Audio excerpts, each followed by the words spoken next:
दोस्तों, इस समय पूरी दुनिया ग्लोबल वार्मिंग के खतरे से जूझ रही है। वैज्ञानिकों को जलवायु परिवर्तन के खतरों के संकेत भी दिखने लगे हैं। इनमें से एक बड़ी चिंता का विषय ध्रुवीय बर्फ का पिघलना है, जिससे समुद्र का जल स्तर बढ़ने का बहुत बड़ा खतरा सामने है। लेकिन नए अध्ययन के मुताबिक अंटार्कटिका के बर्फ की चट्टानों के पिघलने से पृथ्वी पर नया हिमयुग आ सकता है।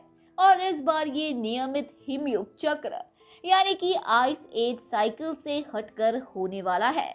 महासागरों की इस प्रक्रियाओं का नतीजा ये होता है कि इससे ग्रीन हाउस प्रभाव कम होने लगता है और पृथ्वी के हालात हिमयुग की ओर चले जाते हैं।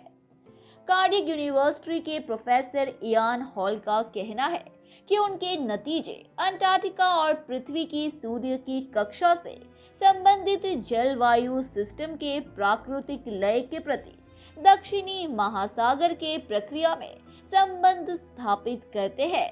ये पर्यावरण के बिगड़ने का ही नतीजा है कि इस समय पूरा उत्तर भारत ऐतिहासिक सर्दी का सामना कर रहा है। दिसंबर के महीने में कड़ाके की ठंड पड़ रही है। इस महीने में भीषण सर्दी कोई चकित करने वाली बात नहीं है, लेकिन दिल्ली में दिसंबर के महीने में इतनी ठंड करीब 118 साल बाद पड़ रही है। ये जरूर चौंकाने वाली बात है। ऐसे में सवाल उठता है कि उत्तर भारत में इतनी ठंड पड़ क्यों रही है। क्या ये अजीब नहीं है कि दिल्ली में शिमला से ज्यादा ठंड है। सबसे बड़ा प्रश्न ये भी है कि जब दुनिया ग्लोबल वार्मिंग की चपेट में है, ऐसे में इतनी ठंड कैसे पड़ रही है। कायदे से तो ये इस महीने में भी गर्मी का एहसास होना चाहिए।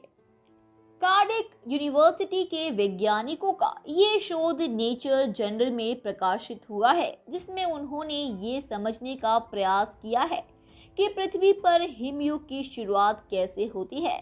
हिमयुग चक्र के बारे में अभी तक ये जाना जाता है कि इसमें परिवर्तन पृथ्वी के सूर्य का चक्कर लगाने वाली कक्षा में हजारों सालों में आने वाले बदलाव की वजह से आते हैं।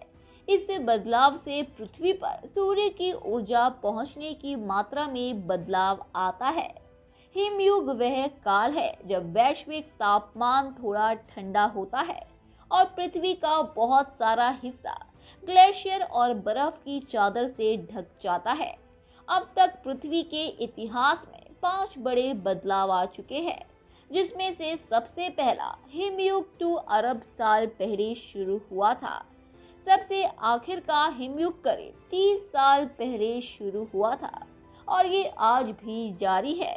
ये जानकर कई लोगों को हैरानी हो सकती है कि हम अब भी हिमयुग में ही रह रहे हैं।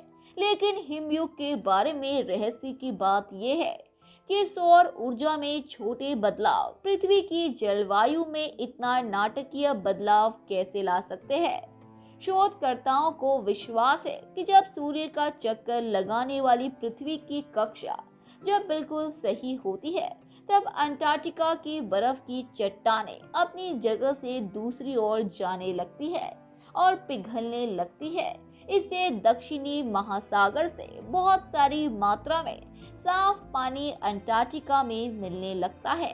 ऐसे में दक्षिणी महासागर खारा होने लगता है, तो वहीं उत्तरी अटलांटिक्स को ताज़ा पानी मिलने लगता है। इससे महासागरीय धाराओं के प्रवाह में बड़े पैमाने पर बदलाव आने लगते हैं और महासागर बड़ी मात्रा में वायुमंडल से कार्बन डाइऑक्साइड खींचने लगते हैं। इस अध्ययन के दौरान वैज्ञानिकों ने पिछले जलवायु हालातों को फिर से बनाने के लिए बहुत ही तकनीकों का उपयोग किया। इसमें बर्फ की चट्टानों के पिघलने से अंटार्कटिका की चट्टानों के टुकड़े महासागर में गिरने का भी पता लगाया गया। उन्होंने पाया कि ये टुकड़े गहरे महासागरीय धाराओं के प्रवाह में लगातार बदलाव ला रही है। कार्डिक यूनिवर्सिटी के आइडन स्टार ने बताया कि हम ये जानकर चकित थे कि ये घटना पिछले 16 लाख सालों में हर हिमयुग की शुरुआत के समय होती है। दक्षिणी महासागर और अंटार्कटिका के बीच इस जलवायु घटना के भूगर्भीय प्रमाण मिलना काफी उत्साहजनक है। पश्चिमी हवा है जो आज उत्तर भारत में कड़ाके की ठंडी लेकर आई है। मौसम की व्यवस्था जो पोलर जोन में है, वैसी ही व्यवस्था हिमालय और उत्तर भारत में देखने को मिल रही है। यही वजह है कि शिमला से भी ज्यादा ठंड दिल्ली में पड़ रही है, क्योंकि हिमालय की ठंडी हवाएं दिल्ली की तरफ आ रही है और उत्तर भारत की गर्म हवाएं हिमालय की तरफ जा रही है। यही ग्लोबल वार्मिंग का दुष्प्रभाव है जो हम सभी को झेलना पड़ रहा है। पिछले 30 लाख सालों में पृथ्वी नियमित रूप से हिमयुग को हालातों में जाती जा रही है।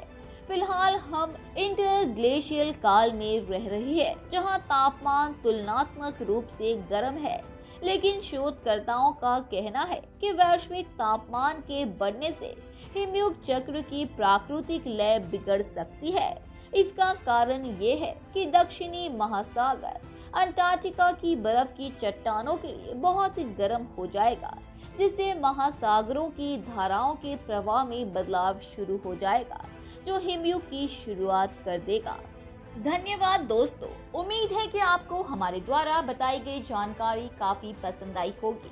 इसलिए ऐसे ही रोचक तथ्यों और रहस्यों को जानते रहने के लिए हमारे चैनल को सब्सक्राइब करें, अपनी प्रतिक्रिया कमेंट बॉक्स में दें, उसे लाइक करें और अपने दोस्तों रिश्तेदारों को भी इस जानकारी से रूबरू कराने के लिए हमारे इस चैनल को ज़्यादा से ज़्यादा शेयर करें। धन्यवाद।